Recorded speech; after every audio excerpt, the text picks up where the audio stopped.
let me look here. I got an answer. The answer is from Ariel. Ariel, thank you for providing this answer. And apparently, we have that f of x plus h. You have it. So I see that the coefficients that Ariel has provided for us are these. Apparently, it's 1, minus 2, 1. Okay, that's what I was asking. So, and it looks like, let me ask also this one. What is this, Ariel? Is this the first derivative or the second derivative of f of x? Second derivative. Okay, thank you very much. So it looks like for whatever h that we use, we can define using these three coefficients, or let's do it like this. So here we put 1, here we do minus 2 plus 1. So these coefficients, we wrote them already here. Then this whole thing we divide by 1 over h squared. So this is going to be equal to the second derivative of f of x. Okay. So this is how we try to identify these. And I thank you, Ariel, for the help or for answering this question. And now, let's see now what the function is. First of all, this is a function for which the analytical derivative we can easily identify. So what is the first derivative of y e to the power minus x? The first derivative is minus e to the power minus x. And the second derivative is equal to, we get another minus, so this is going to be plus e to the power minus x. So we know, it looks like we can identify the true value of this derivative as this value. So here, this can be at x equal to 1, the second derivative of this expression, this is equal to 1 over e. Okay? So this is the y, but it looks like the second derivative of y at x equal to 1 is equal to 1 over e. This is the exact value. Then we're trying to identify, but we're trying to see how close can we get to this exact value using numerical differentiation. To do this, let's assume for a moment, let's try to follow, I guess I might start sharing the screen, just share the entire screen. And okay. So let's see here. Let's have one column where we identify the h. Okay, so this is our h. And these, let's have larger h. And let the h be 0.64, okay, the initial value of h. And then let's identify what is the f of x minus h, okay? And then let's try to identify what is f of x. And this is the f of x plus h. Now, so, and we want to evaluate this one at x equal to 1. So apparently, the x evaluated at x minus h, this will be the function f at 1 minus 0.64. Okay, so this will be, and this is equal to the exponential of 1 minus 0.64. Okay, so this is relatively easy. So this value of the function, this is equal to the exponential of what do we have here? This is e. Let me try to write this one in a better way. This is exponential to the power minus 1 minus 0.64, so that we don't make mistakes. Okay, I think now this looks better, because we have to evaluate this one at exponential. So when it is 0.64, apparently, what is 1 minus 0.64? It's 0.36.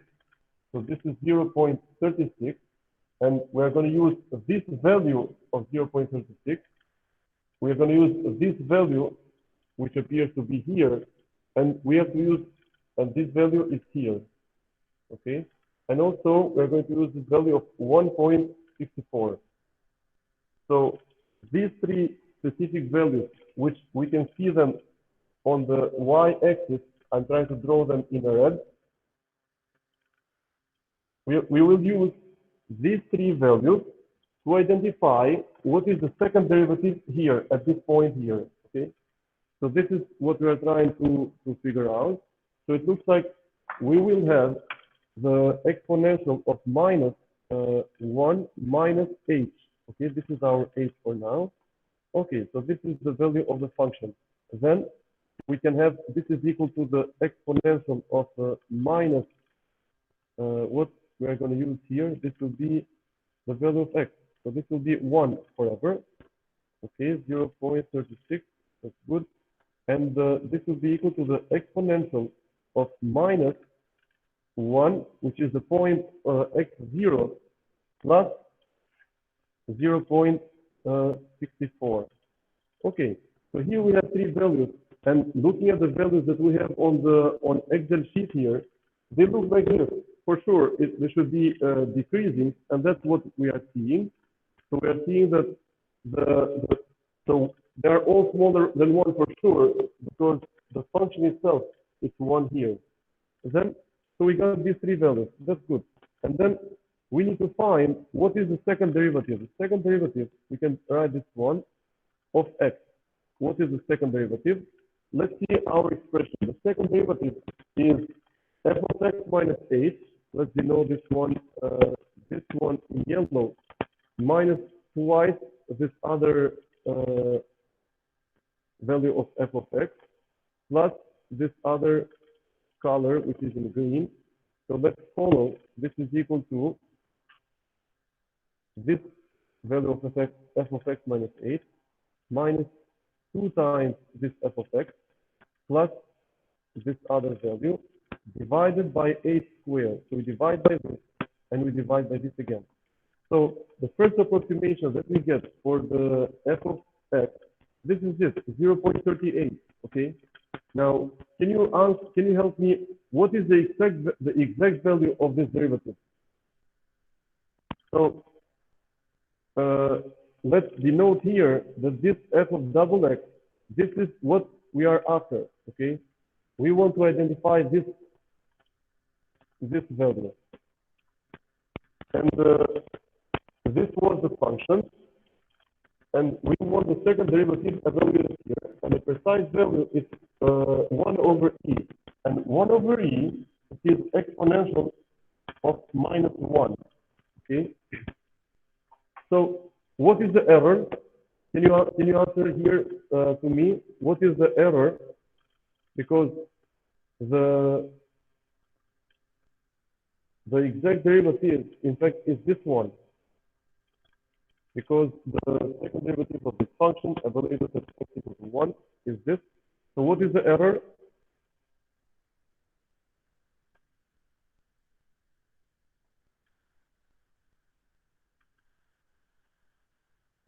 Okay, Ariel, thanks. Okay, you are right, Ariel.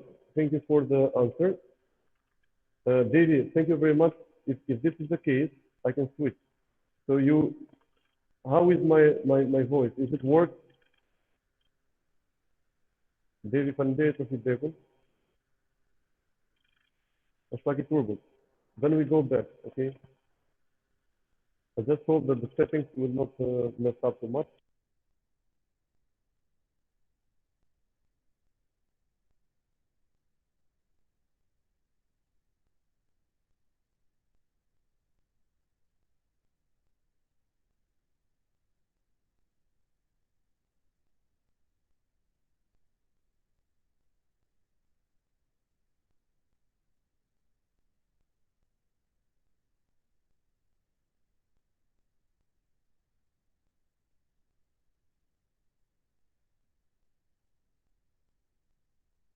Professor, can you mute microphone?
Professor, aqui tu fica o microfone.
Okay, we are back.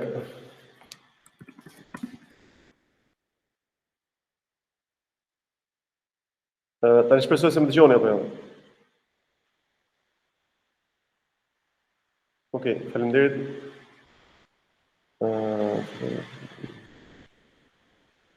Okay, so we just go back a couple of minutes. I thought that everything was set. Fine. Can anyone open the microphone and comment something? So could you follow me at least what I was showing here on the... Okay, so I may repeat the major points that I was making before a while. So we identify what is the value, the f of x minus h for different values of h. We keep decreasing those by a factor of 2 each time, okay? And then we observe that the error, it keeps decreasing, and then at some point it keeps increasing again. And this is the point when the truncation error and the precision error, where their competition is clearly presented. And the precision error, it keeps increasing more than the truncation error for very small values of h. And for this reason, this is what we are really seeing here, okay? So maybe it's best if we do this one.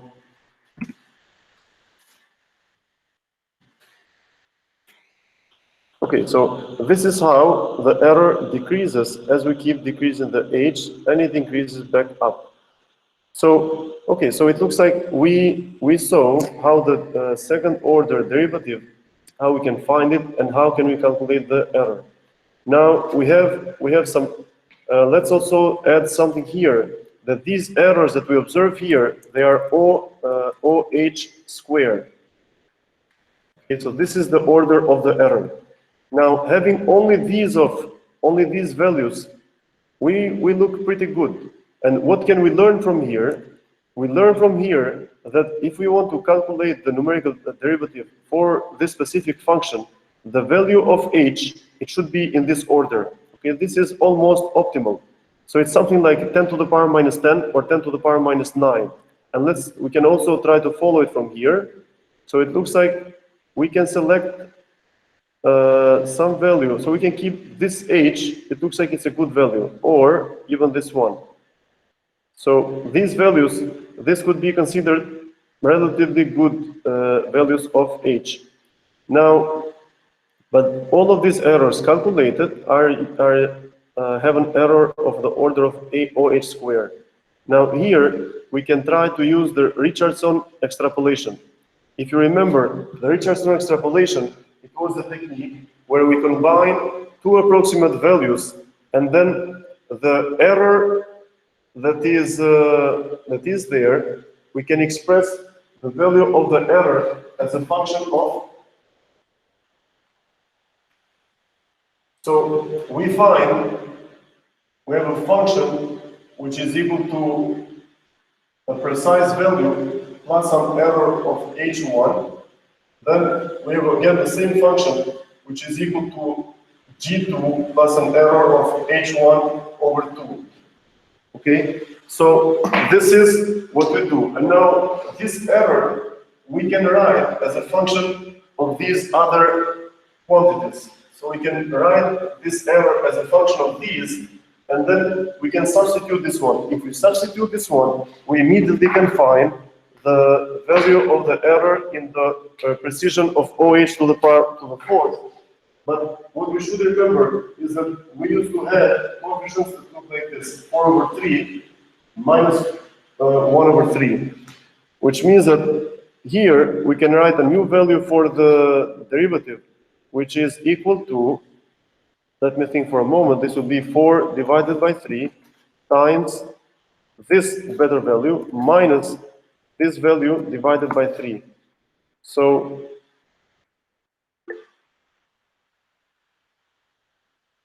okay, so now these values that are shown here, we got them using Richardson extrapolation. Let's see what is the error. The error is equal to the absolute value of this quantity minus the precise value divided by the allegedly better result times 100. So it looks like we found an error which is OH to the power 4. Okay, so this is the positive aspect of the Richardson extrapolation, which and this provides for us an error which is 0.012. So imagine for a moment, this new error, it is almost, how many times is this? This is something like the smaller error, we get 72 times smaller percentage error, okay? So let's not forget, and how many times smaller than the largest of the errors.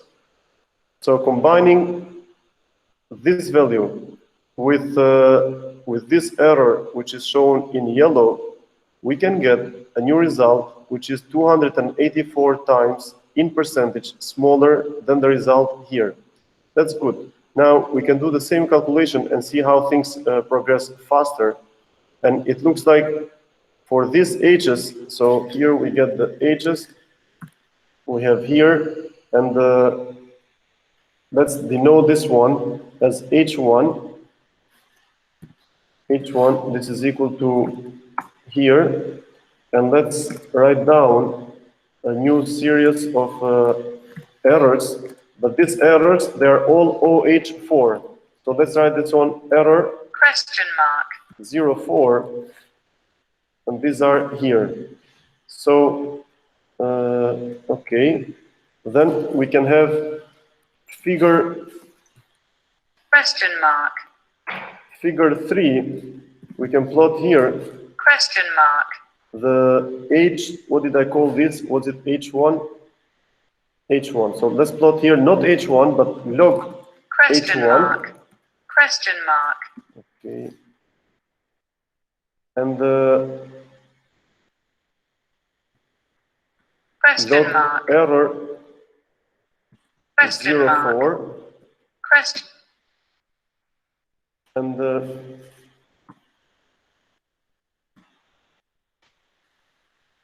okay, so this is what we observe, okay? Using Richardson extrapolation, we just shift everything a little more to the left. Now, let's compare this. Let's compare for a moment this figure with this other figure. This, where was this? Log H error.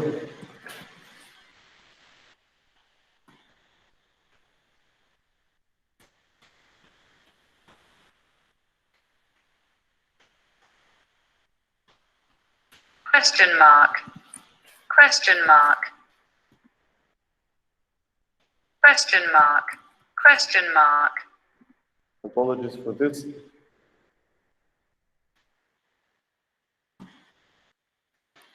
You see what Richardson extrapolation does? So the graph which shows the error in circles, this is just the error in OH square. Then the new one, which is in brown crosses, we have used, this is the error of OH4, and we see that the error is at least like from 10 to the power minus 15 to 10 to the power minus 22. So we get 7 more orders in precision. So a smaller error. So this is something really good. And then we can try, so this is OH4. We can improve a little further by combining these values. So what we can do is that we can combine these two values by using another order of Richardson extrapolation, where instead of using this coefficient 4/3, we can use 16/15 and -1/15. Okay, so these are the coefficients that we can use for Richardson extrapolation only in the case when the H is divided progressively by a factor of 2. If we progressively divide them by a factor of 3, these coefficients would be different. So again, this will be equal to 16 divided by 15 times this better value, which has a smaller error, minus this value divided by 15. Okay, we divide again by 15. I just looked on the board. And then the error is it should be equal to the absolute value of this allegedly better quantity minus the precise value.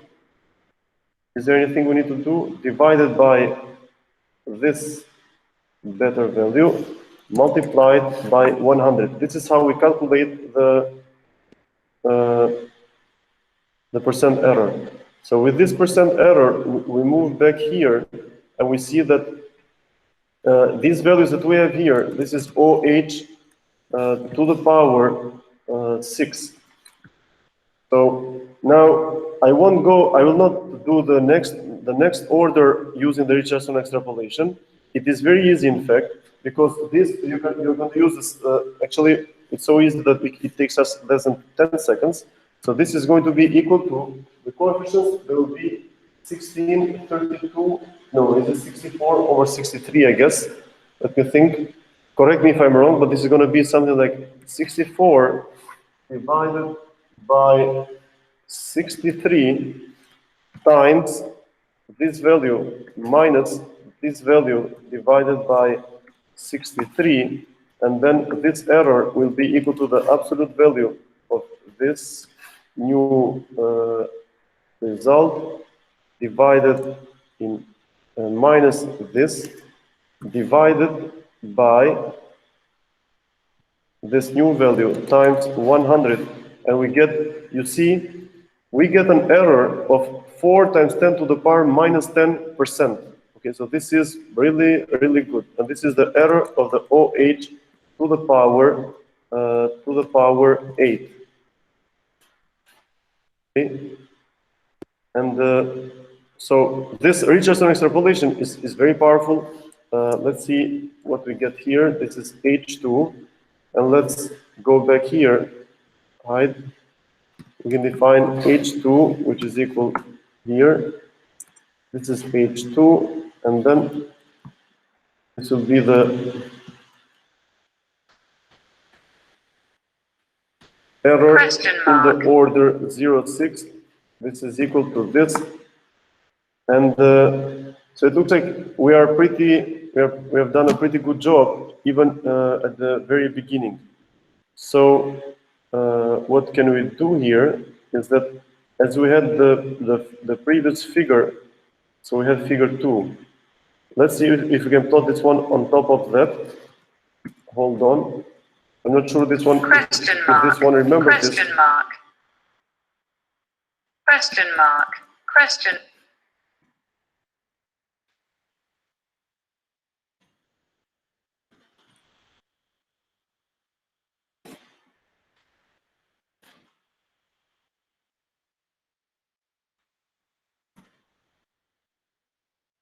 Okay, so this is what we see, and it's a very strange thing, because, or probably we may need to plot them from scratch. Let's see if we plot them from scratch. So initially, we had H1, so let's have this figure 5. Let's plot, okay. This is H and error, and then let's do this, hold on. Then on top of this, let's plot H1 error 04. Okay. This is a little better. And then finally, let's plot also this H2 error. Okay. Okay, so we need to zoom in. It looks like we get, what does this mean, in fact? This means that we're not changing the H a lot in here. So we're dealing with this data set. But did I enter the H2 correctly? I even have, oh, okay.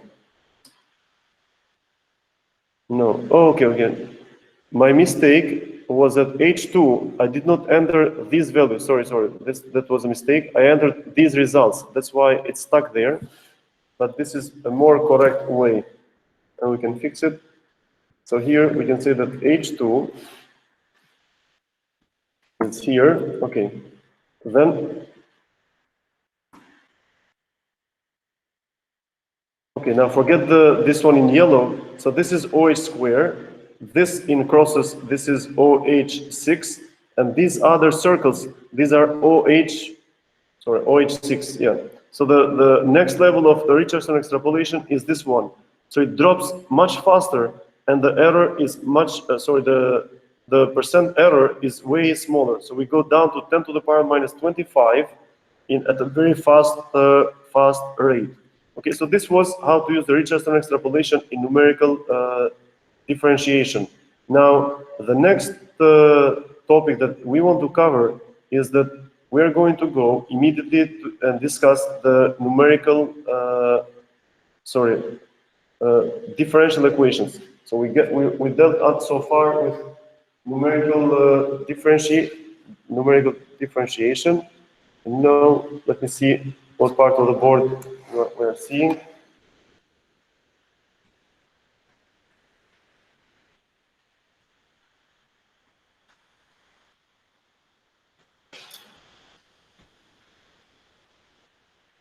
So, is there any other question?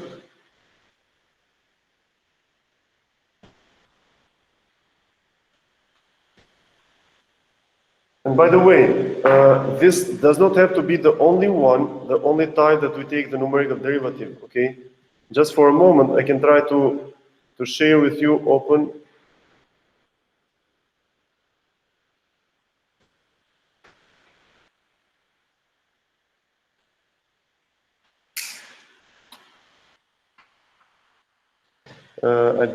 Let me see, numerical integration, differentiation.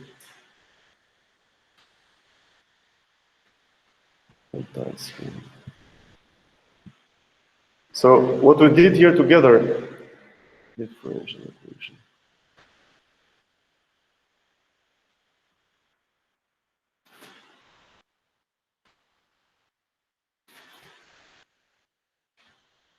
So these are some slides from the numerical integration, and in numerical differentiation.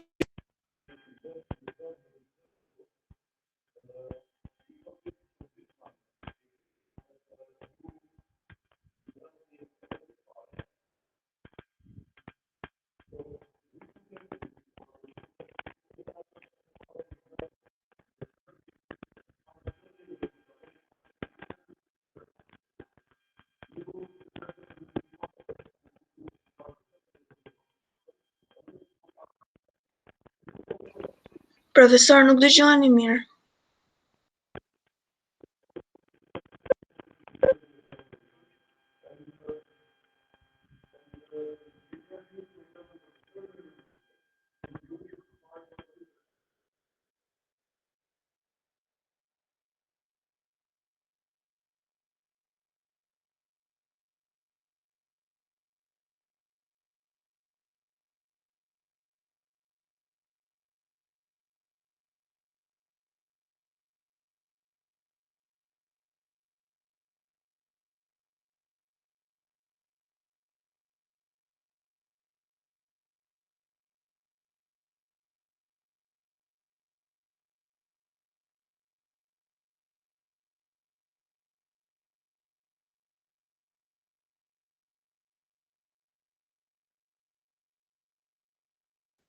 Profesor, nuk dëgjoni.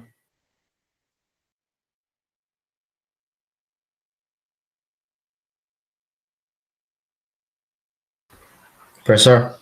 Okay, I'm back. Që nuk dëgjohesh apo? Jo, nuk dëgjohesh. Po tani po. Po. Okay. Sorry, there was something strange about activation of iTunes or whatever. So this was what we did with the numerical differentiation. The next topic that we will cover is we are going to see how to solve differential equations using numerical techniques. Now, a differential equation is an equation which involves these dy over dx or d second y over dx squared. So these types of equations, let me give an example. We have here d second y over dx squared plus 7y, this is equal to 0. Now, this is a differential equation. And the next question is that if this is an equation, and this is also an equation, 3x plus 7, this is equal to 9. So this is also an equation. So for what value of x this equation will be satisfied, or this will be an identity, the x is going to be equal to 2 over 3. Okay, so this is the solution. So this value satisfies this condition. And what is this value of x? In the graph, the x is a 2/3. So we just plot here. This is going to be 0.67. So that's the solution, okay, for this equation. And then we call this one another equation. So what is the solution to this equation? It's going to be a function which, as a function of x, this y is going to oscillate. Okay? So this is the differential equation.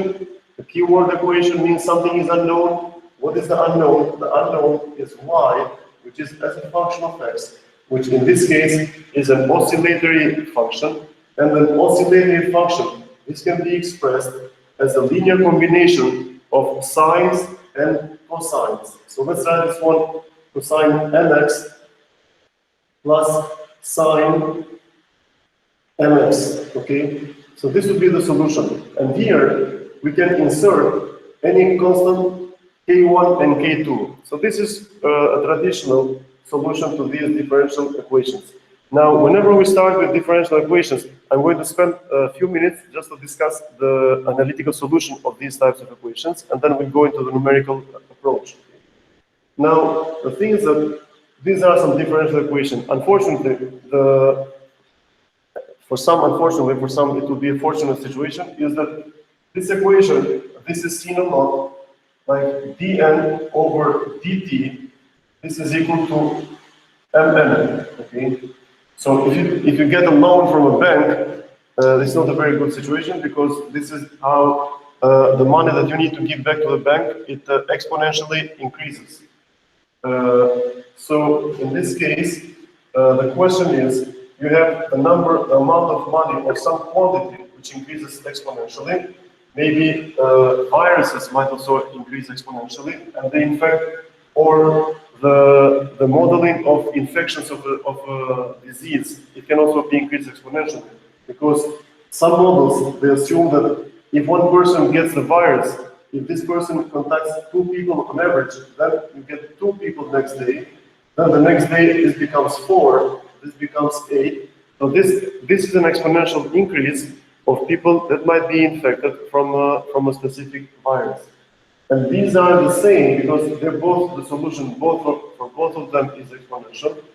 And now, if you have seen such an equation in calculus course, how would you solve this one?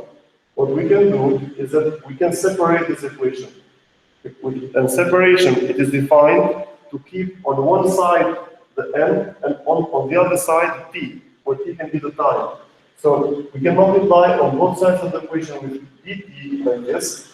Okay, and then we can divide both sides of the equation by n. Okay, so we divide here on both sides by n. If we do this, these delta t, they cancel out on this side, and this n, they cancel out, and we are left with dn over n. dn over n. This is equal to m dt.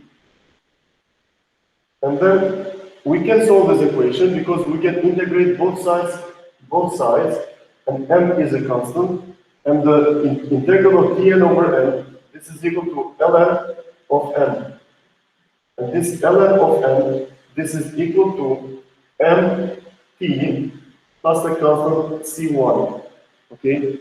And this constant c1, it comes out because we know that whenever we take an integral, we are going to expect a constant. And if we want to go backwards to where we came from, if we take the derivative of this constant c1, or let's call this one c, this will disappear. So then what we do is that we have to find n, because we started with an equation, and the answer that we are looking for is to get this n as a function of time is equal to 1. So this is what we are going after. And to describe n, we take the exponential on the both sides. So we take the exponential of ln of n. This is equal to the exponential of nt plus c. Now, the exponential and the natural logarithm, they are inverse functions of each other. So this gives for us n. So n, this is equal to exponential e to the power mt, okay, so this is e to the power mt, times e to the power c, because we know that e to the power a plus b, this is equal to e to the power a times e to the power b. Okay? Using this property, we get this. So it looks like this is n. So this is the final answer, and this is okay. We can provide this as a possible answer. One thing that we can, and let's not forget. Sorry, let me correct this one. Let's write this one as nt. So if this is nt, then one possible question is, what is n when t is equal to 0?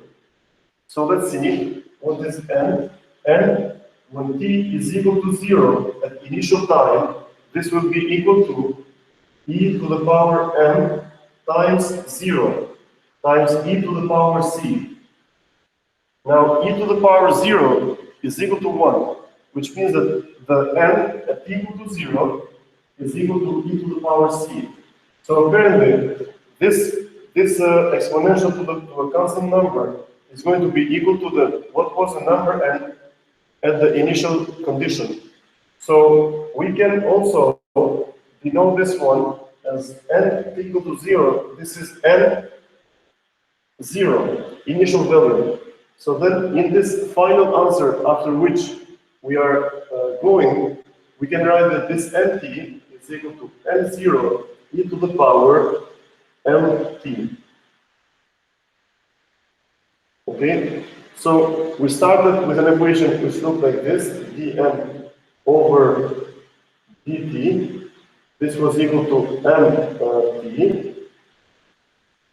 We followed with the solution steps here, and we found this answer. Okay, and this is here we have also, so this is a traditional and maybe relatively easy differential equation. But one thing that we can say for now, and to cut it short, because we're not going into detail into all the theory of differential equations, because there are many techniques, many approaches, many substitution rules, so you can express one function in terms of some other. So all of these take too much time, but one thing that it is relatively easy to comprehend is that in the answer, we got a term which was in the form of e to the power mt. This is a general rule, which means that for any order of differential equation with constant coefficients, the solutions will look like this, okay? Or you're going to expect terms like this a lot. So let's see, let me use this part of the board. For example, if we have the third derivative of y with respect to x plus 2 times the second derivative of y with respect to x plus 3y dy over dx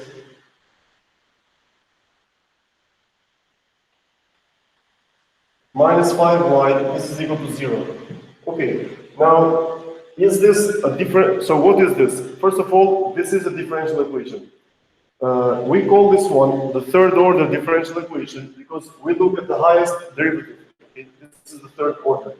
We don't look at this, and this is a function of the third order derivative. Let's write the third order like y triple I. Then this is the second derivative. We have the first derivative, and we have also the y. But is this a linear order differential equation? This is not a linear order differential equation, and this does not have constant coefficients, because this y, this is a variable. This is a little difficult to deal with, but we can work easily with anything that looks like this. Let's write the same differential equation. The third derivative of y plus 2 times the second derivative of y plus 3 the first derivative of y. Okay, we remove the nonlinearity, minus 5y, this is equal to 0. And now we can ask again the same question. Let's find the solution. We look at all the coefficients and they are all constant. It's 1, 2, 3, minus 5. Okay, that's all that we have. And then we assume that the solution is of the form y is equal to mt. Okay, so what is unknown for us? Y is the unknown, the value of y. So let's not forget. The standard question is this. Find for us a function which, and this function as a function of x, this can be a curve, okay? This can be a complete curve which it can satisfy this one, or it is also the union of all the points which that will be a solution here. Actually, my first definition I gave it was a little better, more comprehensive. So, but let's see how our problem develops. Actually, in 2 minutes, you are going to get the answer of this differential equation. It is not difficult. Okay? So now, this was unknown. Now, we expressed y like this. So at this moment, the problem is changed. The problem is looking after what is m. Okay? So to solve this differential equation, once we express y like this, and we know for sure that it should look like this, then we immediately find, if this is y, what is the first derivative of y? So as I said, we just need an attention of less than 1 minute to get to understand this. The first derivative of y is m to the power e and t. The second derivative is m squared e to the power mt. The third derivative, this is m cubed e to the power mt. And then we substitute them here, and we get here m cubed e to the power mt plus 2 m squared e to the power mt plus 3, what is the derivative? M. We have here m, 3m e to the power mt minus 5 e to the power mt, and this is all equal to 0. Now, what we can do is that we can cancel out these common factors, and we can easily cancel them out because, and we don't need to change the signs or anything, because this is different from 0 and it's always positive. So now we have m cubed plus 2m squared plus 3m minus 5, this is equal to 0. So, how, this is the end of our problem. So we solved this differential equation. So it's not that difficult. From finding the expression for y, we need to find the m. And the m, we have to find the solution of this equation, okay? And in order to do this, in some programming languages, you can write something like this. You can write that p, it's a polynomial, and this polynomial, we can enter the coefficients. We can have here 1, 2, 3, allow me, I need this space, 1, 2, 3, minus 5. Is there anything? So we have the coefficients of m to the power 3, 2, 1, 0. Okay. So then we can find here the roots of p. Now this differential equation, we randomly selected the values. Okay, we don't know, maybe we will not get a very good looking solution, but it doesn't matter. For a moment, let's see what we get here. So let's enter p is equal to, so we enter the coefficients. It's 1, 2, 3 minus 5. 1, 2, 3 minus 5. This is the polynomial. And the roots of this polynomial, Question mark. they're going to be like this. Okay, this is a third order differential equation, and we expect 3 different roots. So we find that these roots, 2 of them are complex, the third one is a real value. Okay, so we can see from there, and so it looks like m1 is equal to minus 1.45, let's add this one, minus 1.45 plus 1.87 plus I is the complex part, 1.87, 1.87, M2, this is the complex conjugate of the first root. Okay, so this is easy to get this one. So this is minus 1.45 minus I, 1.87. And the last root is, the complex part is 0, so this is 0.89. So M3, this is equal to 0.89.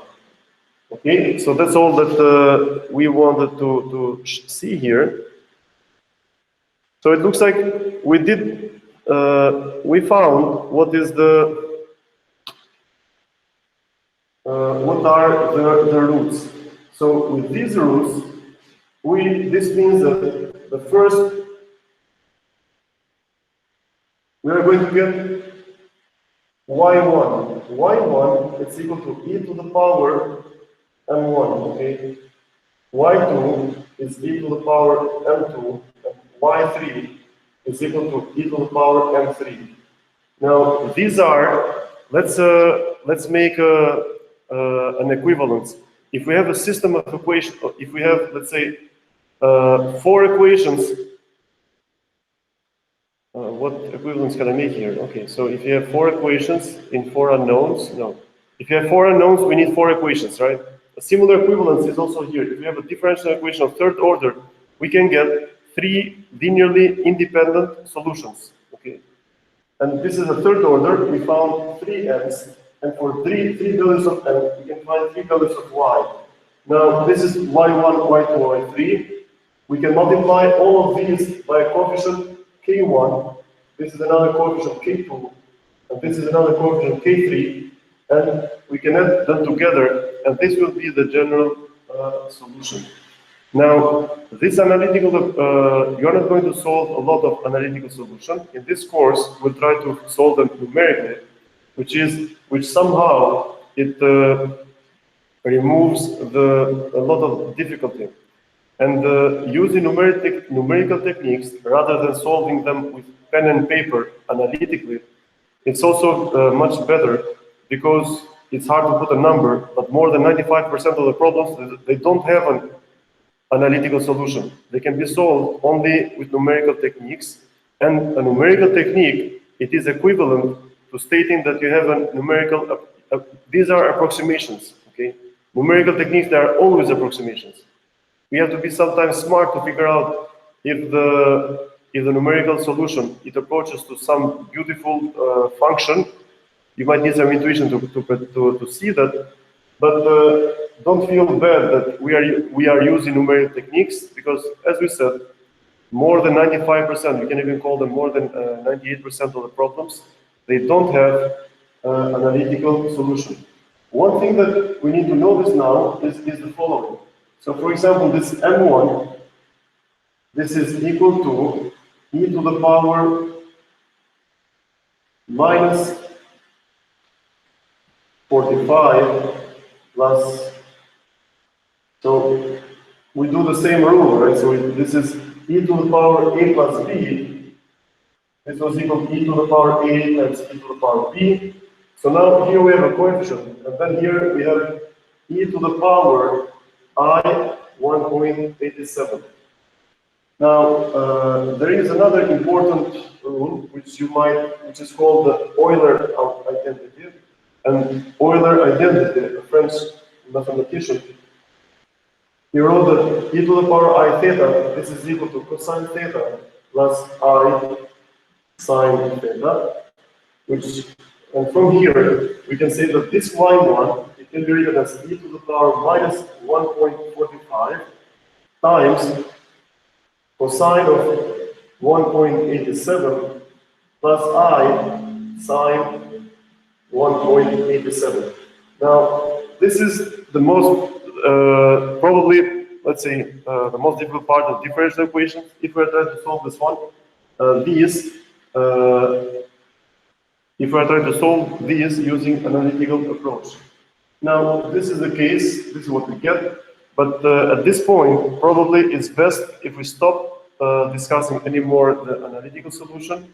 One thing that is very essential for you as engineers is we have to make a strong or clear distinction between specific values of m. Okay, so and what I have to say here is the following.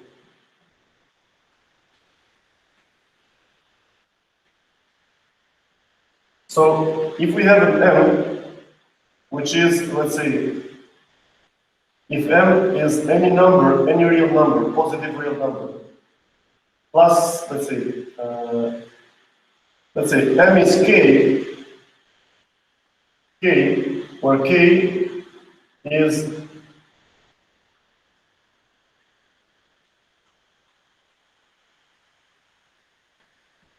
I have to think about this one for a moment. So if m is k and k is not including the 1, the solution will be like this.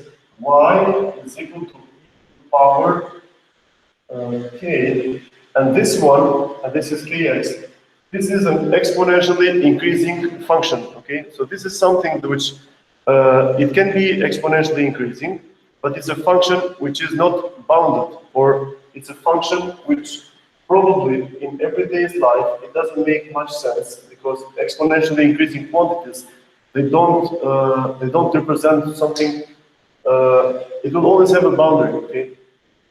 Either your x is too small, for example, if you go to electronics lab and you see some quantity which is exponentially increasing, you might doubt about that because you should not be producing continuously increasing potential or current. But now, if k is something which is from minus infinity to 0, not including the 0, this means that we are going to get an exponentially decreasing quantity. An exponentially decreasing quantity, it makes much more sense because they converge to 0 rather than diverge into infinity. So this is, okay, so the first part, let me try to draw this one. So if k is in this range, we have the following. We have, this is the exponentially increasing function. At 1, this is how it goes.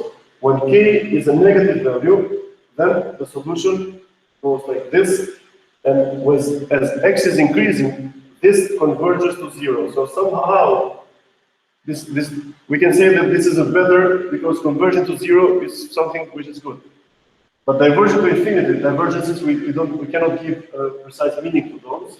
But now the other option is k is not a real number. K, it's a complex number in the complex number space.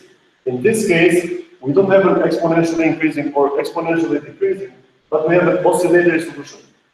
Okay, this is also a beautiful kind of solution because this can help us to represent functions which increase and decrease. Okay, probably so this function, a function like this, it can be the following: y is equal to 5 e to the power 3I plus 4. Okay, let's imagine for a moment we have such a function. This is a solution, and k in this case is equal to 3I plus 4. Okay, that's fine. So what is this expression? First of all, the amplitude of this E, so what is the range of this E? What values can we get for this E? We know that, actually, sorry, we need also to put some x here, because this will be changing as a function of x. So what is this quantity? We can simplify this a little further. This is 5 e to the power 4, that's e to the power 3i. What is e to the power 3i? This, we know the following. So, sorry, we have also x here. So when x is equal to 0, this e, it can be 1, it can be I, it can be minus 1, it can be also minus I. Okay, but in principle, this is something which looks like is an exponential solution, and in case that we have any system for which we are told that when x is equal to 0 and when x is equal to, let's say, 13, if we have a value here and this given value here for any boundary value problem, then the solution is going to oscillate like this. Okay? So these are the three possible values of m that we can get from a differential equation with constant coefficients. Now, when we discuss with differential equations, the general idea is something. I mean, when we analyze this, the general idea it is very similar to the Taylor series expansion. Okay, because let's see.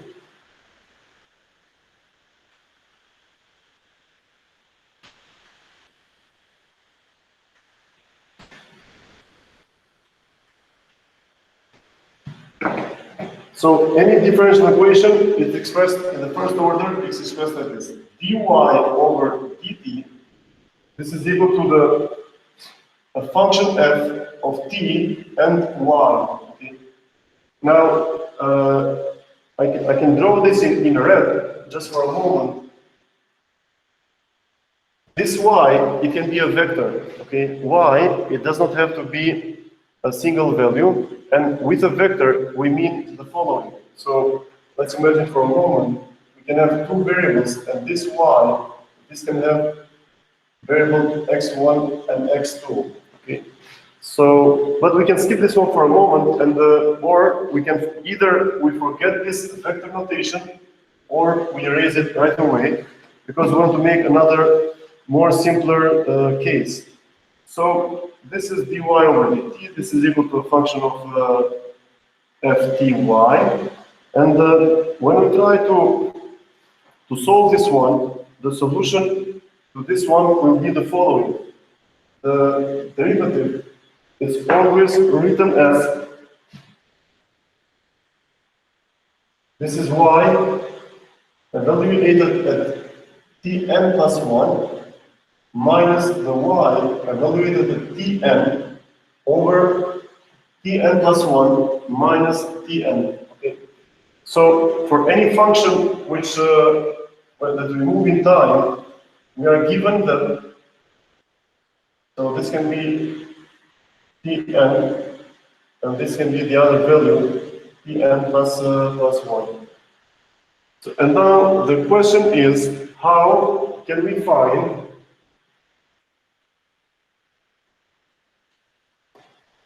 so this is a differential equation, right? And we need to know, we need to have a graph of y as a function of time. And then from here, this tn plus 1 minus tn, we can write this one, we can denote this one also like y n plus 1 minus yn over delta t. Or this is also equivalent to yn plus 1 minus yn over h. It depends on this h is the change in the x-axis. So given this derivative, we can say the following, that if we are given some initial value of y, so let's say at t0, we know what is y0. We can use this equation to find how the y will progress. So given this point, we want to find this. And once we know this point, we can move a little further. So in this case, we can say that the yn plus 1, this will be equal to yn plus delta t times the function of tn yn. Okay, so this is how we can solve this differential equation using numerical technique. So, but what we need here, we need an initial condition. Okay, so we need to know that t equal to 0, where do we start? And then we start to build up this function. So if we have a look at what we have shown here, let's say, if we know this function f, in this case, what it is, it is the slope. So the slope of this function here, we can draw by a straight line, but it's here funzione tu. If we follow this equation, we see that yn is this value plus delta t, so this is the delta t, times the slope. Now, delta t times the slope, it will give to us this value, okay? Or it will give this one, this point in red, okay? This is the numerical approximation, and it looks like we can even have some error, right? Because the precise value of the function can be this one, and for a specific choice in the delta t, we get this. And this quantity which is shown here, I think we all know what we are going to call it, and this will be the error. This method that we present here, this is called Euler Method.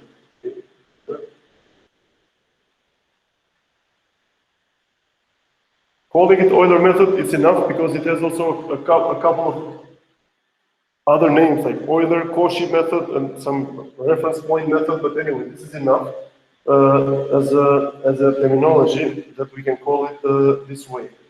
Now, this is how we can use this Euler method, and as an example, we can see the following.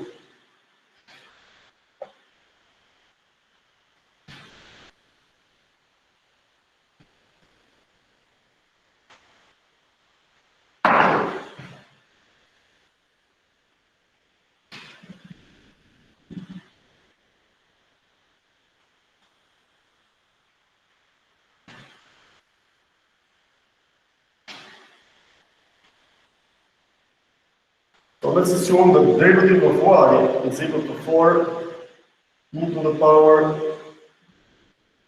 0.80 minus 0.5 y. Okay. Now let's try to see. So we have this differential equation. In principle, how can we solve this one? We need we can try to separate this one. It is doable. It's not that difficult.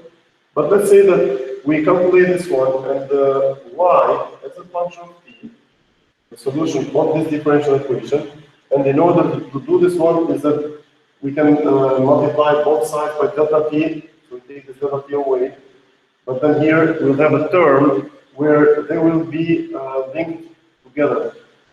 Okay? And in fact, this differential equation, it can be easily, we can also solve this one using simple principles of linear algebra, where we can we can express this one as using a coefficient matrix. So any differential equation, we can write like this. The y prime, this is equal to the coefficient a times y. Okay. So if you go back to the notes of linear algebra that you took in the first year, you're going to see that you can find a very elegant way to solve these using matrices. So if we solve this one analytically, the solution, in fact, is equal to 4 divided by 1.3 e to the power 0.8t minus e to the power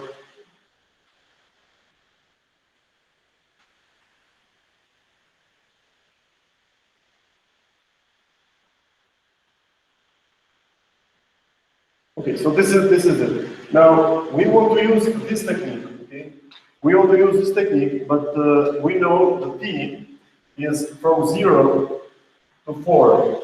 So this is the y, and this is 0, 1, 2, 3, and 4. So we have these 4 values, and for this we need also an initial condition. The initial condition is y is equal to 2.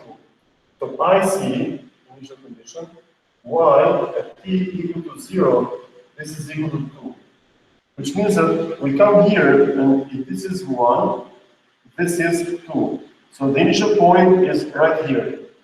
We need to know now how this one is going to progress. Is it going to progress like this or like this? So we need to figure out how this goes. Now the thing is that the first thing that we need to consider is what is our age? okay? Or what is our delta t that we're going to use, which is going to help us. So if delta t is equal to 1, that means that out of this possible curve, we can identify one value here, one here, one here, because we have steps of 1. So what is the h? Let's assume that h, we denote this one as 1. So let's write this one, delta t or h, this is equal to 1. Okay, so this was the differential equation that we want to solve. This is the analytical solution, but we assume that it's hard for us to determine that one. And we have the initial condition and the step size, or the h. And for this, we need to identify. So we have y0. So far, let's see what we've got. We have y0. What is the next that we can find? We can find y1. y1 should be equal to y0. So notice this equation. This is our reference. So this is equal to y0, and we know it. It's 2. Because at the initial point, this is equal to 2. y0 plus delta t. Delta t is 1 times, what is this function? Let's identify this one. This function, Tn, Yn, we denote this one. This is the function of T0, Y0. Okay? So, and let's substitute the values. This is the function here. This is 4 times e to the power 0.8. What is T0? T0 is 0, okay? Because this is what, and probably it is best if we, maybe we can use the top part of the board.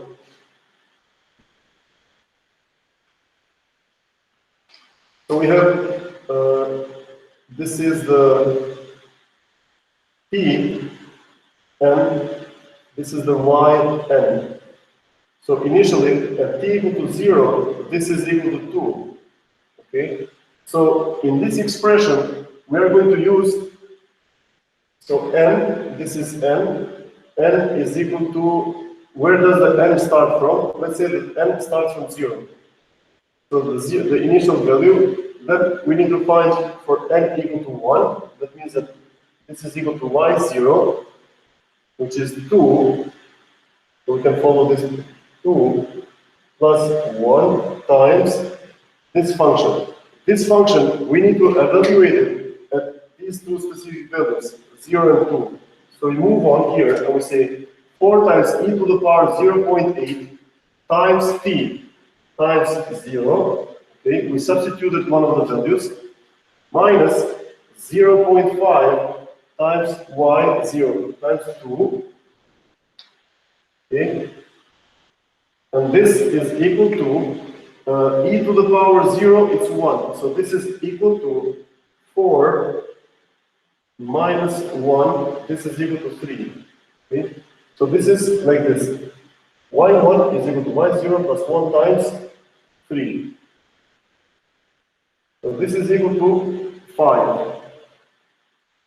So this is equal to y1, this is equal to 5. Okay, we found this. And then we should move to find, and this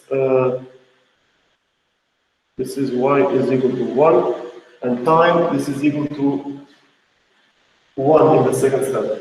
So we found this. Then we go to the second step, we say that y2, it should be equal to y1 plus, again, plus delta t times the function of t1, y1, right?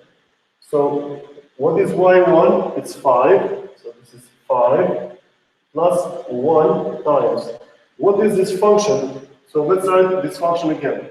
The function is 4 times e times 0.8. t is 1. Okay, so we substitute this one with times 1 minus 0.5 times the previous y is 5. So this 2, we have this. And this will be equal to 4 times e to the power 0.8. 4 times e to the power 0.8 minus 0.5 times 5. This is 2.5. 2.5. And the answer here, let me see if we have this one. Y2, this is, overall this is going to be 11.4.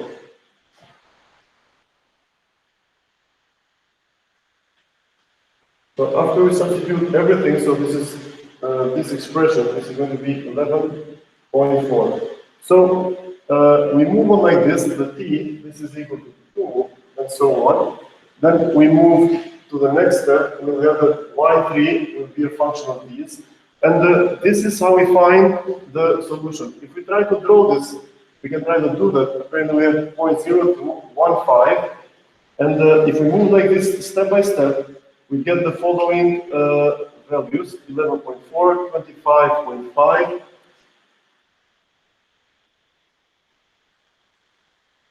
and the next value it is 56.8. Okay, this is 3, this is 4. So from this graph, as much as we can try to do our best, we just get 5 different values for y. So we're going to get one value here, then we get some other value here, or 2. So it looks like it's exponentially increasing. But without drawing this one to scale, imagine for a moment that we're going to get some values which increase like this. Okay? So we might be expecting a function which is going to be like this. And for sure this is a fast increasing function because we see some exponential terms. Okay? So this might be expected. Now we have discrete values. Our solution that we provided, that we worked on, this provides discrete solutions. To get a more continuous trend here, we can select for a smaller delta t. So this delta t, we use it 1. But we can use delta t even, so delta t, it can be 10 to the power minus 2 or 10 to the power minus 3. And we know that as the delta t decreases, we might expect a much better, a much smaller error, percent error. So this is how we can use the numerical solution for the differential equations. Now, this is the differential equation. Now, I want to show something from the slides, but before we do that, I want to discuss something about the stability. So, with stability, this is defined as something that we are often very scared of, where the solution, for example, for not all the differential equations have a, or not all of the solutions have a stable answer. To have a stable answer, that means that when we try to solve it, depending on the value of h that we use, and h is in this case, we use 1, it can be smaller, we can have an explosion of the results. Okay, they might diverge very large. And for this, there is an important topic, not or an important consideration, which is the stability.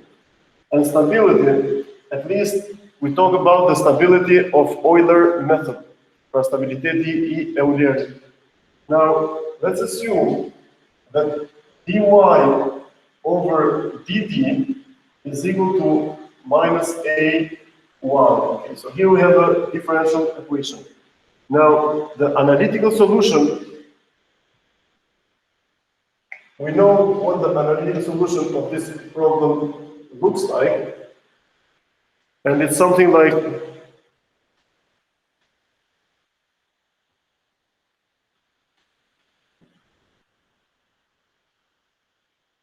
the analytical solution, it's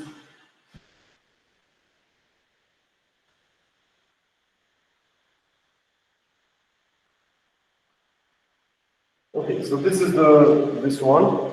Then the numerical solution,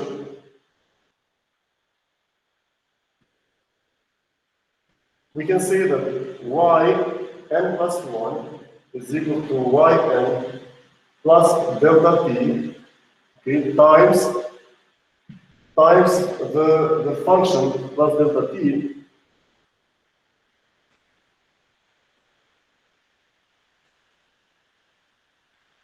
which in this case, this would be equal to yn plus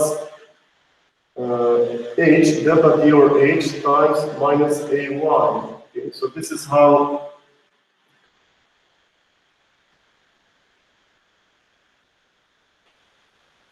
this is what we get for the numerical solution.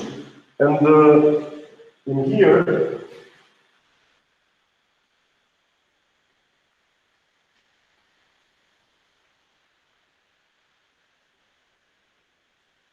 so here we get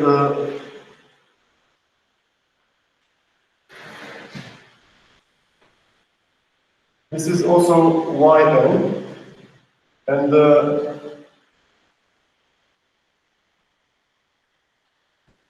we can factor out yn times 1 minus ah. Okay, is this correct? Yeah, I think this looks fine. And this factor, this is called the amplification factor.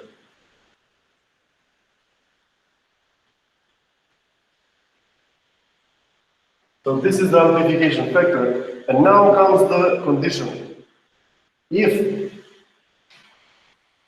the absolute value of 1 minus AH is larger than 1, okay, if this is larger than 1, then solution will be unbounded. So, which is not stable. Solution is unbounded.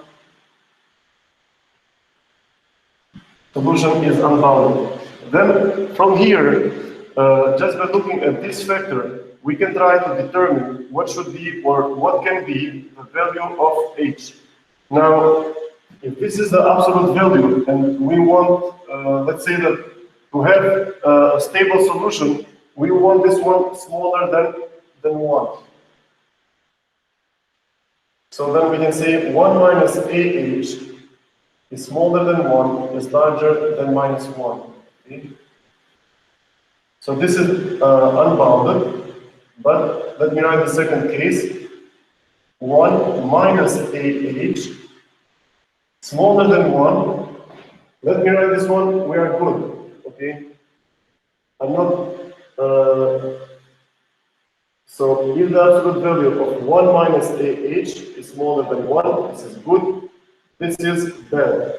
Okay? Now, from this expression, where the absolute value is smaller than 1, we move to this expression. We move here. We know that when we have the absolute values, this one, we can write it like this. Okay? And then we can subtract minus 1 from both sides. We get here minus 2 is smaller than minus AH, smaller than 0. Then we can divide by minus A, and we get here the 2 divided by A. This is larger than H. This is larger than 0. Okay? So it looks like in order to have a stable solution, H, it should be smaller than 2 by, so from here, if H is smaller than 2 over A, the solution is this. Okay, so this is what we can say regarding the stability. And now that we talk about the stability, let's see a couple of notes that we have here.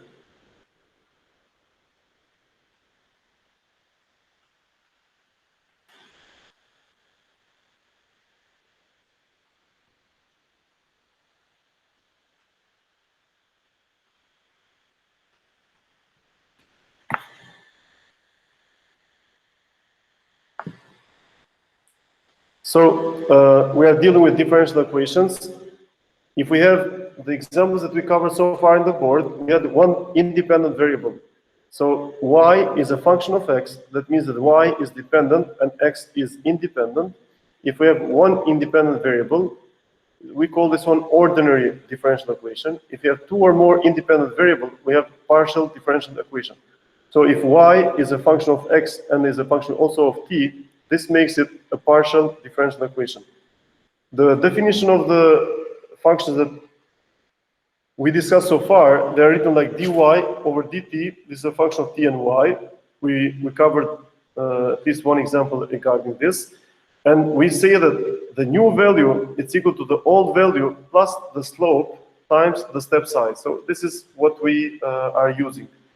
Now, this is if we find the next subsequent value of y using only the one previous value, this is called a one-step method.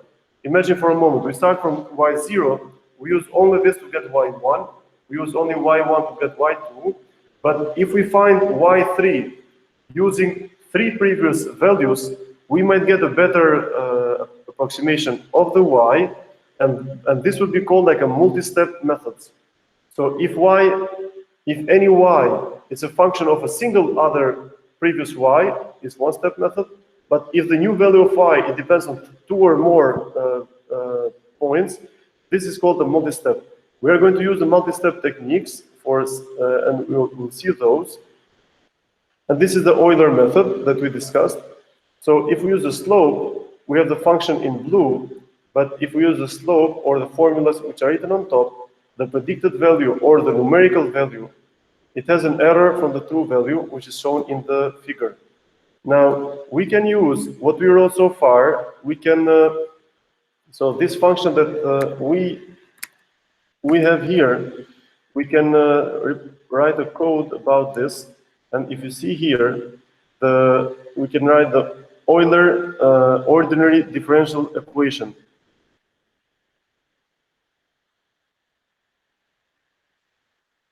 Okay, so here we have this function. And in fact, everything that is done in the function, it's in here. So the last 3 lines, that's it. So where we identify, so all of this is mostly description, but this code is relatively simple. We say that yi plus 1 is equal to the previous yi plus the derivative evaluated at ti yi times delta t. Okay, so that's all that we observe from here. So with a single line of code, we solve the differential equation. Then let's see what we get here. Then we need to identify also the function. So the function that we're going to use is, we can use the same one that we solved on the board, which states that the rate of change of y as a function with respect to time is equal to 4 times exponential of 0.8 times t minus 0.5 times y. Okay, so this is what we have, and in order to solve, if we have a look at this code, we notice that the input parameters, it will be the function, okay, what the derivative of the y with respect to time is. We need to give some time span. So far, in the previous example, we had the time span from 0 to 4. Then we need to give the initial value and the h. So all of the differential equations, it's impossible to solve a differential equation without the initial condition, okay? Or to solve them in order to be able to draw the graph. Or it's impossible to solve the differential equation without having the boundary value condition. So initial value condition is that we can give what it was at t0, and the boundary value problem is that we can give 2 points, 2 end points, and find how the function behaves in the middle of these 2 points. So this is the same code, but as we said, this is the essence of the code. Line 27 is the essence of the code. It does everything. And so we have this function dy dt. This function dy dt, this is how we need to define it, to determine. We say that this dy dt, it's a function of time and y, t and y, and this is expressed like this. Then, having the function determined like this, all we need to do is that we need to, this code is called Euler ordinary differential equation. We just copy this, and we paste it here. And the output, so let's see also once again. So this is the function where we have written what is the derivative of y with respect to time. This is the the time span. So we want to check how the function is changing from 0 to 4. The initial condition is 2, and we just run it, and it says that syntax error. Okay.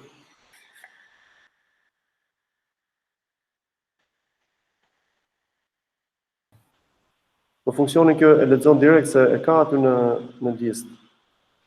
E kuptoj, po s'po lexon nga skripti edhe prandaj. Po, e drejt, ja ta provojmë edhe këtë. Por këtu unë mendoj që kjo duhet të na mjaftoj. Okay, it worked. Okay. It worked. Ti kishe drejt atëherë, po pse se mori kjo? Du ta marr. That's good. Then we can construct these. So we can have here figure 1. We can plot here P and Y. Now, thank you for the suggestion. Okay. We got very unique values. Po vlerët e tës I kemi këtu, pasim 2 vlera, vlerët e ypsilonit pasim 2 vlera, 2 dhe 8. Se kemi kaq pak vlera, sepse të spanin, ta shikojmë çfarë është të span. 0, 1, 2, 3, 4.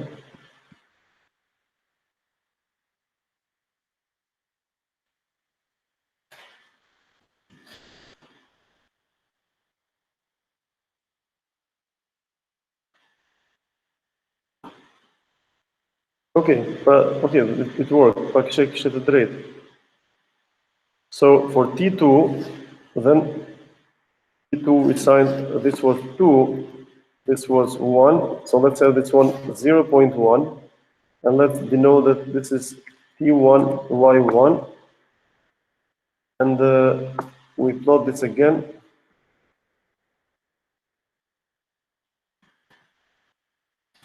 Question mark. Okay, so if we use H, which is much smaller, we can really see that this is getting a little better. And we can also try to plot the exact function. So we can denote here what is a T3. T3 is any value from 0 to 4. This is the analytical solution. So this would be the Y3, and we can then see. So let's go back here. This was figure 11 plot TY. Okay. Then we should say here, hold on, plot T1. Actually, we don't have. So this is the other function. And then we need to plot, Question mark. we call those T3, Y3. Okay, this is in blue. So, but we have a problem here actually, which is, this is 0. This is 0, 1, 4 divided 1 over 3 plus 2. Okay, here. Okay, so we really can see that we have a gradual change or gradual difference between the exact solution, which is in blue, the one where we have H is equal to 0.01 or whatever we denoted, and H equal to 1. So where H was also equal to 1. Okay, so that's good. That's what we try to show when we try to solve these differential equations using the Euler method. We had a small technical problem there. And now, regarding the multiple step methods, because we said that we have Euler method, we have also the multiple step. With the multiple step, what I think we mentioned this before, one of the most common ones is called the Runge-Kutta technique. Runge-Kutta, it has a little more complex expression as the one which is shown here.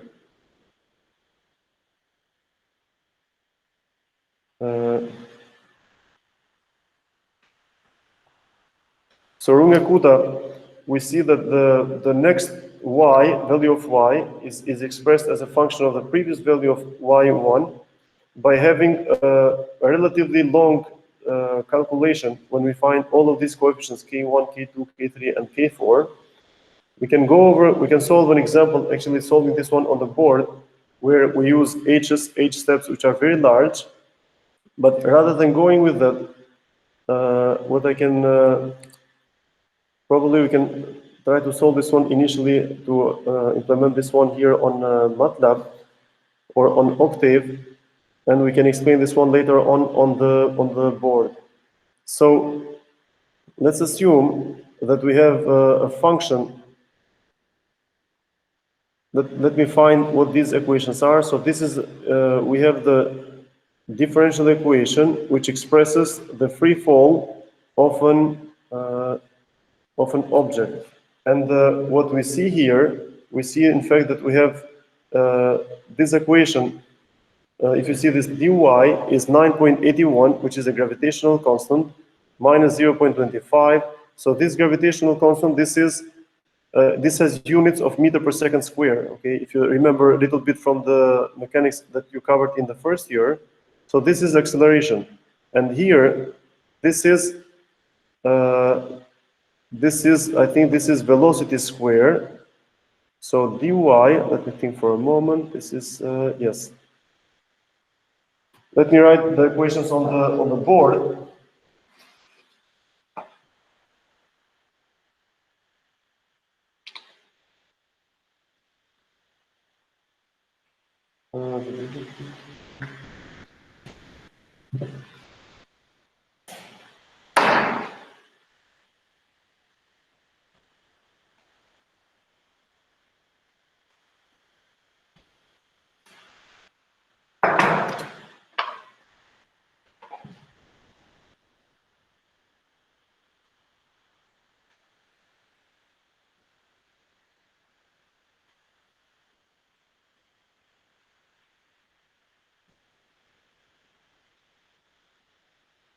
Okay, I'll share the.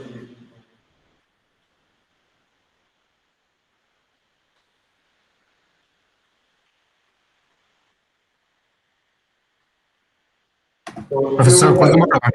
Në çfarë ore? Si? Në çfarë ore mbarojmë në sot? Shiko, më jepni mua 5 minuta.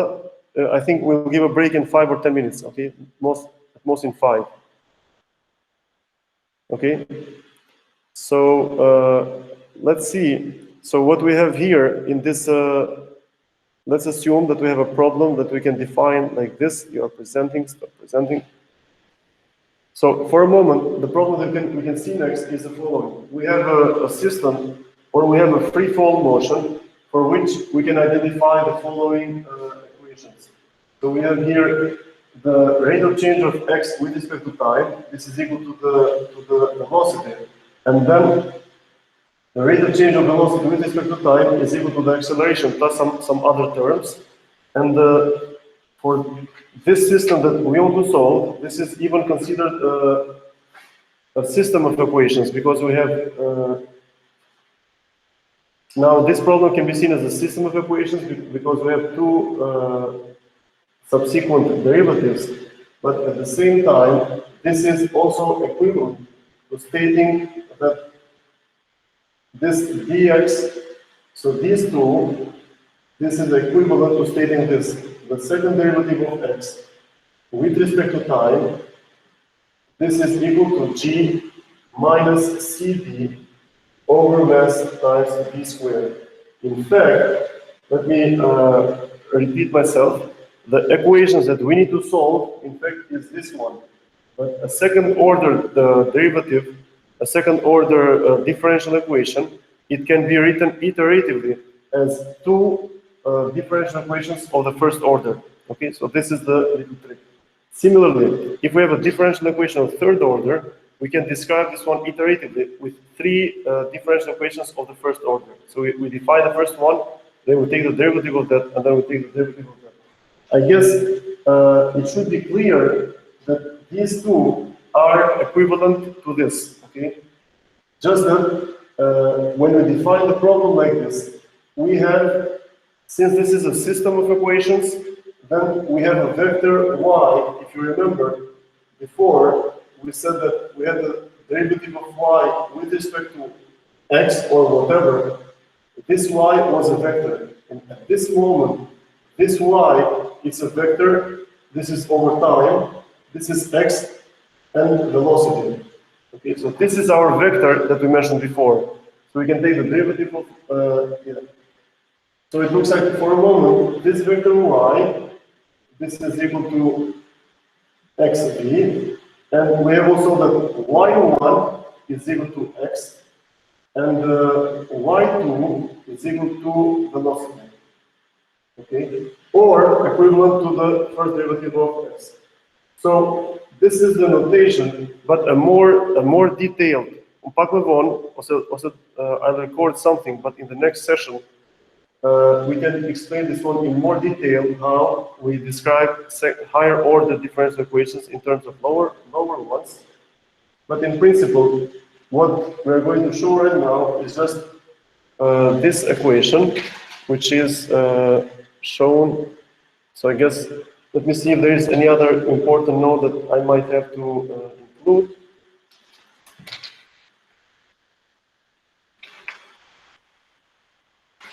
Yes. Okay, this one we already have this.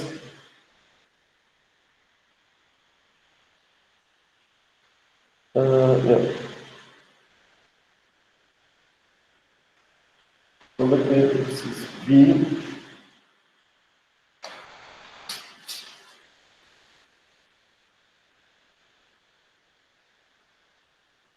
My command is the V, and this is the derivative of V.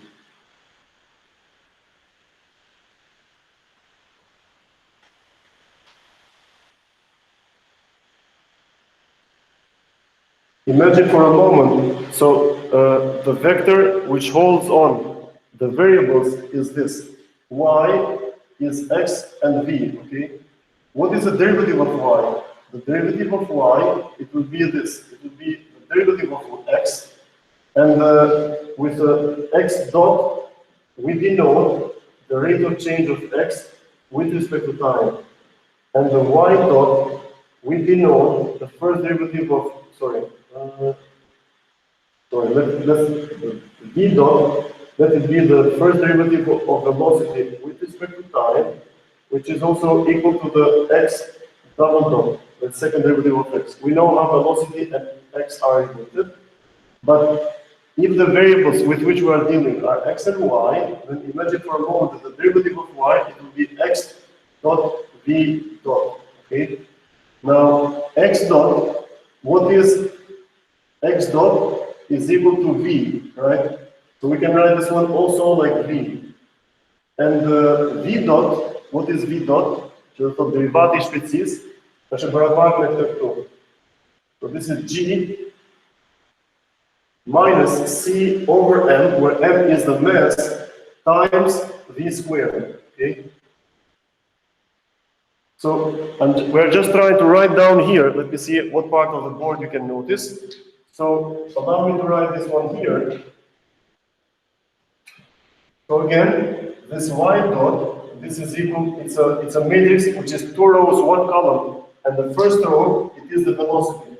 What is the velocity? Velocity in the matrix notation, we can denote this as the second entry in the vector y, okay? So the derivative of y, we have to express this one as a function of y2. And then this g is a constant, v meter per second cator, minus c over mass times y2. So would you agree with what you see on the board? So we have, you can have a look actually, I can go over just for the last time. So y, it's a vector which is holding the distance and the velocity. And we always know that the derivative of the distance is equal to the velocity. Okay, so we have this relationship.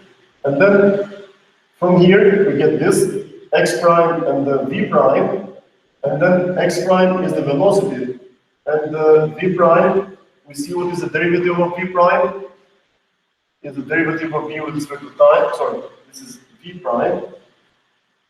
Okay, so when we want to solve the differential equation using Runge-Kutta or any other ordinary differential equation notation, we need to write this one, or one way to write it is this. Okay. Now, given this, which is on the board, I hope you have a good picture for the moment. We can, I think, okay, we can start presenting now.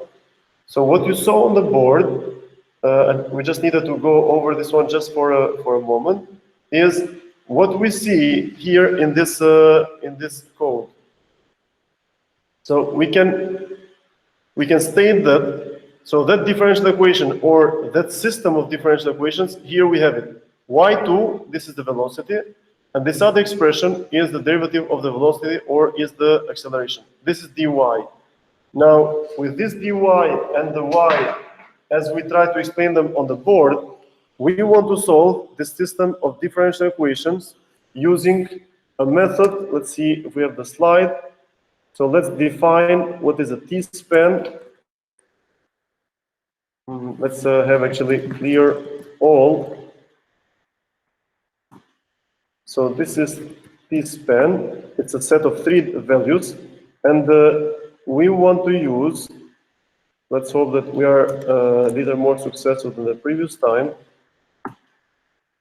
Okay, so let's see what is t. This is t, this is y, and apparently we solve this differential equation, which shows that when t is equal to 0, the y, actually, wait a second, this is y. No, let me correct myself. The y1, okay, y1, no, we have to write it like this. Sorry. These values here, which is the first column of y, is x, pra është x, është distanca. Kurse kolona e dytë e y-it është shpejtësia. Pra ekuacioni që ne do të zgjidhim ishte një ekuacion diferencial, i cili është këtu, që na tregon neve se si ndryshon x-i me kohën. Dhe mënyra si ndryshon x-i me kohën, ne e formulojmë ashtu siç shprehet këtu, tek përgatitja për të bërë run kodin, dhe ne këtë mund ta specifikojmë pak më bukur. We can denote here that t-span is not 0 to 10, but we can say 0, 1, 2, 3, 4, 5, 7, 8, 9. This is t-span. If this is the t-span, we can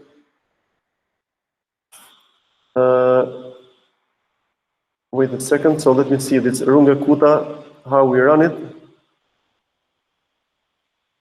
Runge Kuta, it uses the function t-span initial value, which is in this case is 0, 0, and h, which is equal to 2. But wait a second, if this is h is equal to 2, let's set h is equal to 1. And this 0, 0, this means that it's a free fall. We drop an object, and this is, it has velocity 0, and the x is equal to 0. And we solve this one, and the y is this. Now, if we want to see how, let's say, figure 1, let's plot how the x changes as a function of time. X is in the first column of y, okay? So this is how x is changing, and probably this is still, let's close some figures. Okay, so this is x as a function of t, which is proportional to the square of time. Then, actually, let's plot, now let's see how the velocity is changing. So we want to plot as a function of time. Let's plot this one on figure 2. Okay, so this is how velocity is changing. The x is increasing too fast. Probably we can keep both of them on the same plane. Or we can even denote here, like t-span. Let's have this one from 0 to 10. Let's see what it takes as a default. And let's consider this one 0.1. And the y, it's a longer list. That's good. So let's have here figure 3, plot t. We want to plot the first column of x in magenta. Okay. Question mark.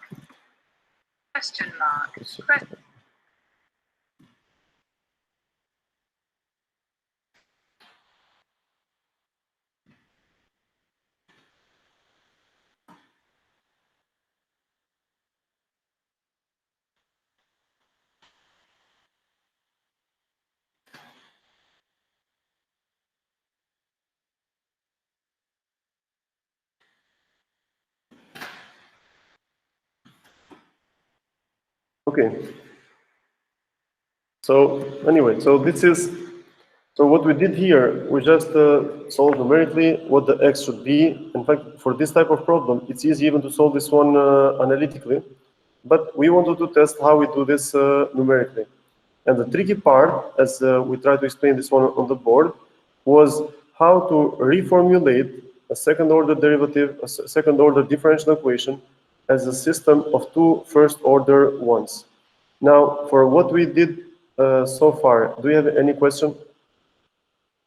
We had a couple of glitches once I lost my voice. Arioli ka një pyetje këtu, thotë nëse ekuacioni nuk mund të zgjidhet analitikisht ose shumë kompleks, si mund të gjejmë një initial condition?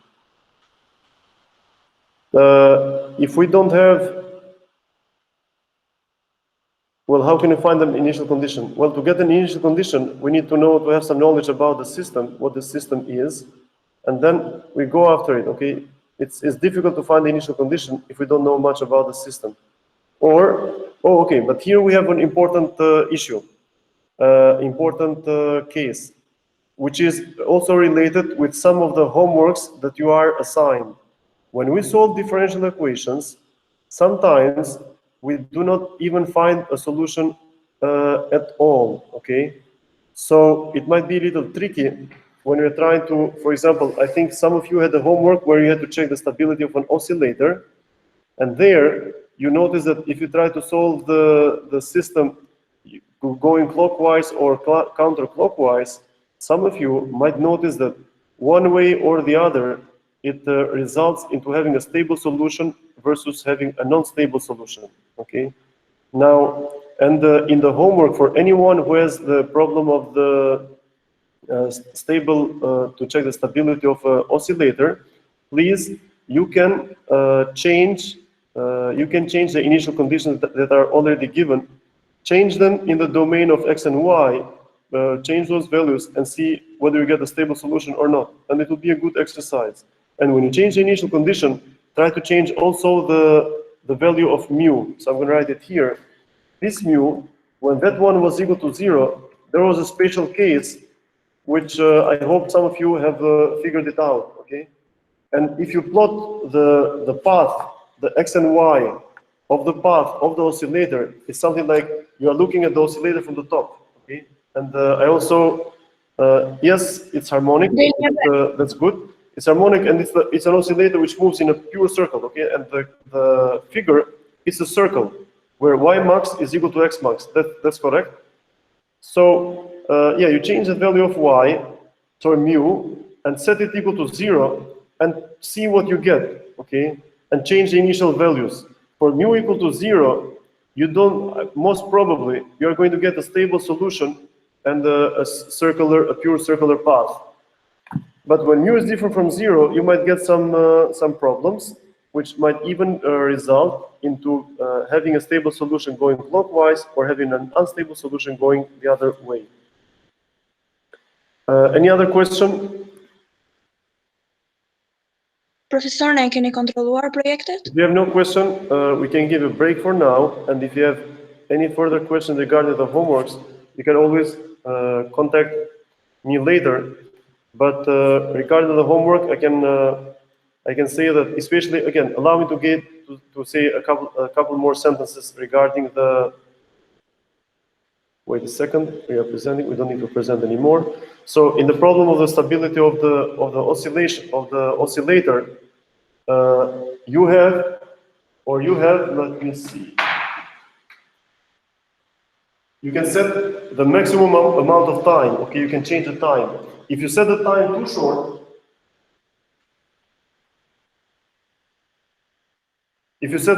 short, your oscillator, when you plot it on the XY graph, you will not see a closed loop, okay? Because the time was too short and it was not completed. Probably you can plot this much. Then if you increase the time, in the code, if you increase Tmax, increase it gradually, you can get a little further, okay?